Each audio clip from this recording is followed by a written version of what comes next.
Igaüks, kes tahab oma alal kaugele jõuda, teab, et selle nimel tuleb järjepidevalt edasi liikuda. Kõrgustesse kerkimiseks on vaja ambitsioonikaid eesmärke ja pidevat eneseületust ja inimesi, kes sinusse usuvad. Tele2 on kõrged sihid silme ees ja tubli töö tulemusena kasvas meie kliendi arv teises kvartalis rekordilise kiirusega. Meiega liitus 3 kuuga 8000 uut sõpra ja terve aasta peale lausa 15 000 uut sõpra. Kuidas sellist edu saavutada? Eks ikka pidevalt end sinu ja meie teiste sõprade nimel arendades. Investeerisime teises kvartalis lausa 4,4 miljonit eurot ehk ligi 21% käibest sellesse, et meie sõbrad saaksid nautida kõrgema kvaliteediga teenuseid ja ülikiiret 5G-võrku, mis leviks üle Eesti.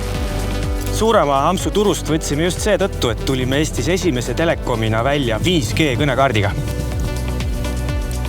Keerulistel aegadel endasse investeerimine tasub end ära kohe, mitte kauges tulevikus. Kliendibaasi kasvu arvelt kerkis ka meie lõpptarbija teenuse tulu 1,1%. Kuigi selle masti kõrgus siin üleval lõpeb, siis meie Tele2 lubame, et jätkame kõrgustesse ronimist. Aitäh, et olete meiega!